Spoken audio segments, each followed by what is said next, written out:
कथा पूर्ण है से पिलाटी की संत नहीं निज पाखर रखिले भारी शांतशिष्ट स्वभाव पिलाटी दिला संतता को विद्या अध्ययन करेले भागवत पढ़ेले गीता पढ़ेले प्रकांड विद्वान हो गले से पिलाटी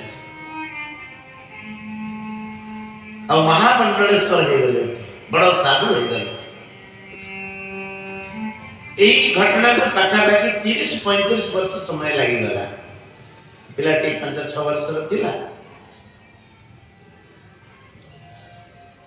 तंकर जो जन्मस्थान थिला सेही गाँव पाख गाँव लोक थर डाकिले कि महाराज आपण आसन आम गाँव कथा हबो से जानना आम गाँव पाखरे जे पुओ बोली साधु को डाकनी जे तमे हमको डाकिछ तो संत आसिले कथा हला जहां को घर रही कि से पिलाटी गाय चरुला दिने से धनिक जनक आसिक पहुंचले कथा कथा सुनी कि सी भी भारी आनंदित हेले कथा सरला परे संत को कहले कि आज्ञा आपणकर टिके जदि पाद पड़ंता आम घरे तेरे आमे कृतार्थ है ना संत चिनी गले से मो जागर रही गोसेवा करती ये सही धनिक बोले कि संत चिनी गले किंतु सानर एबे बड़ हो गले संत तेणु धनिक जनक चिनी पारना कि ये सही पिला बोले तापर दिन घर को डाकी नेले साधु संत माने समस्त अछंती कीर्तन हला घरे पंगत लागिला समस्त प्रसाद सेवन करता वृद्ध धनिक जनक गोटे रूपा गिना रे सुना चामच टे पकई सुंदर खीरी तैयारी करके आनिक संत को जाचिले कहले आज्ञा मो हाथ टिके आपण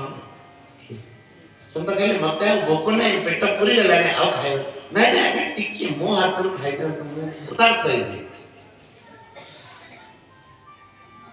एतिकी सुनला पर संत हसी पकेले धनिक जनक कहले कि महाराज आप हसिले कहीं कहले ना सेमिति किछि नहीं हस लागिला ना ना ना संत सेमिति हसंदिनी कौन निश्चित कारण थी आपण हसर कारण कौन कौन संत पचारे कि अच्छा अच्छा तुम घरे जन पिला रही काम करतला से पिलाटी कुआड़े गला एबे कौन करूची से संत निजे से पिलाटी एबे कौन करूची धनिक कहले कि आज्ञा भारी शांतशिष्ट पिलाटी थिला मत तो से बापा बड़ी माने मु भी तक बहुत स्नेह करे किंतु आम घर जो चाकराणी सी ताको देखी पारे दिने एमिति कौन चाकराणी कहला आ पिलाटी तो कष्ट पाई कि एमिति गला जे गला कुआडे गला आ जाना नहीं संत थिले तांका आखिर दुई धार लुह बाहरला कहले से पिला आउ कहीं सी होची मो अभागा जे पर्यंत मु भगवान शरण नहीं नथिली साधु संतर शरण नहीं नथिली अनेक ठारू गाली खाऊथली गाली शुणुथली किंतु मुझे तबले संतर शरण नेली भगवान शरण नेली तमे आसिकी रूपा गिनारे सुना चामच पकेकी आ भल भाव खीरी करके कहूच महाराज मो हाथरू टिके खीरी नहीं जो मो पदार्थ है भाई माने माँ माने जे पर्यंत आमे भगवान कर आश्रय नहीं ने संसार आमको पदाघात कर दियो किंतु दुई हाथ तोड़ी दियो ठाकुरंकर आश्रय नेला परे संसार रो समस्त दुख मुक्त हो जिवो बोल आनंद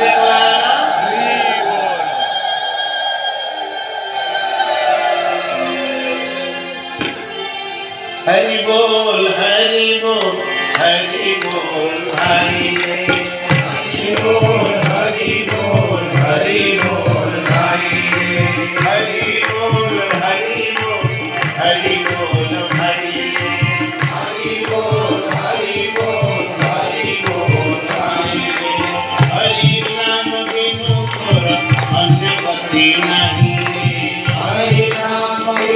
बोलो कन्या कटी गाय